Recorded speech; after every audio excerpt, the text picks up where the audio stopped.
Hello guys, welcome back to my channel.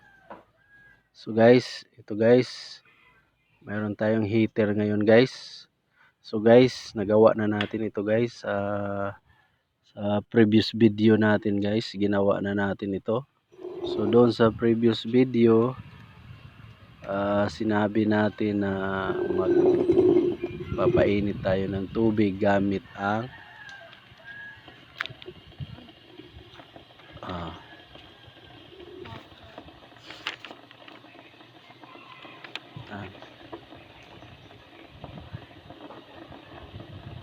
ah, okay. So, sige.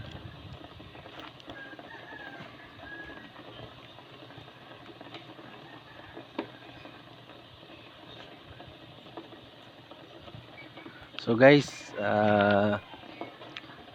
gaya ng sinabi ko doon sa previous video dito sa heater na to guys. So magpapainit ako ng tubig, tapos tingnan natin kung mag-o-automatic ba siya na mag-shut down, mag-o-automatic ba siya na mag-shut off kung mainit na siya guys, kung kumukulo na siya. So yan yung titingnan natin guys sa video na ito guys.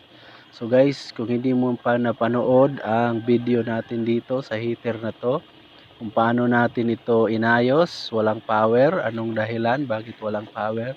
So guys, tingnan nyo lang yung previous video natin dito guys. Tingnan nyo lang yung previous video natin dito. Tapos guys, ito guys, dahil sa previous video ay 14 minutes na, more than 14 minutes na, kaya hindi na natin pinatuloy ang pag-testing, ang paglagay ng tubig at pagpapakulo. So guys, dito na sa next video, ito na yun guys. So guys, ayan guys, may tubig na yan sa ilalim guys, nalagyan na natin. Tapos naka-power na siya guys, umiilaw na itong indicator light niya guys, itong orange, kulay orange.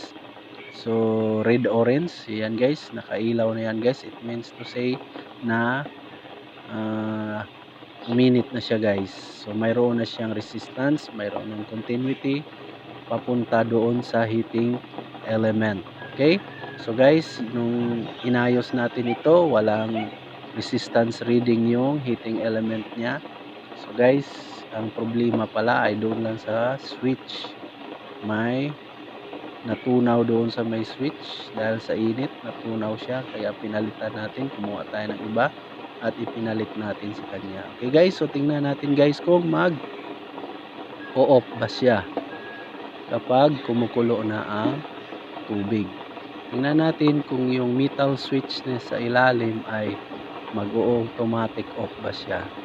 Tingnan natin kung ang metal switch niya, kapag uminit na yung metal switch niya, ay mag-o-off ba siya. Okay? So tingnan natin guys. So guys, habang naghintay tayo na mag-off siya, promote tayo ng channel natin guys. So guys, promote tayo ng channel natin. Paki-like sa ating channel, paki-subscribe sa ating channel, paki-like sa video na to at sa iba pa nating mga video guys. Paki-like guys. So yan guys, tingnan natin guys, malapit na guys. So guys, yan, unti-unti na siyang uminit yung tubig guys. So tingnan natin guys kung mamamatay ba ang ilaw na ito, yung red orange na light, kung mamamatay ba siya, mag-automatic ba na mag-shut off. So tingnan natin guys. So antay lang tayo guys, antayin lang natin kung mamamatay ba siya. Kasi pag namamatay siya, ibig sabihin okay siya, okay yung switch, nag-o-off siya kapag umiinit na, kapag na reach na niya ang desired na init, nag-o-off yung switch, metal switch natin. So tingnan natin guys. Okay, so antay-antay lang tayo guys. So manood lang tayo guys. So 7 minutes lang ang video na to. So manood lang tayo kung mag-o-off ba siya guys. Okay?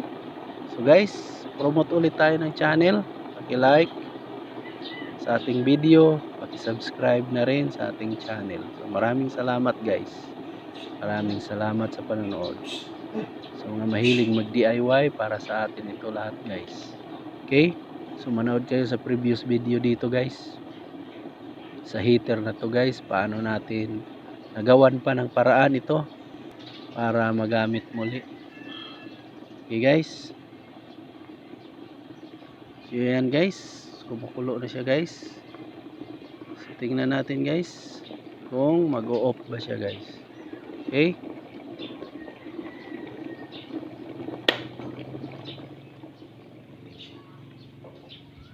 Ayun, nag-o-off siya guys.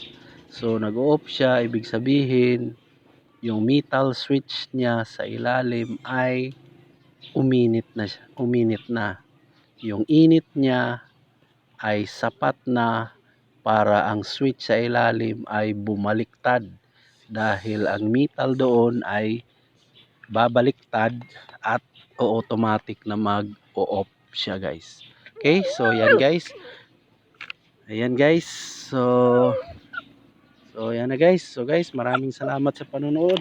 Maraming salamat sa panonood guys. Okay? So maraming salamat sa panonood sa ating video. Nag-off na siya guys. Kumukulo na rin yung tubig. Ang init na guys. So yan na guys. So maraming salamat sa panonood guys.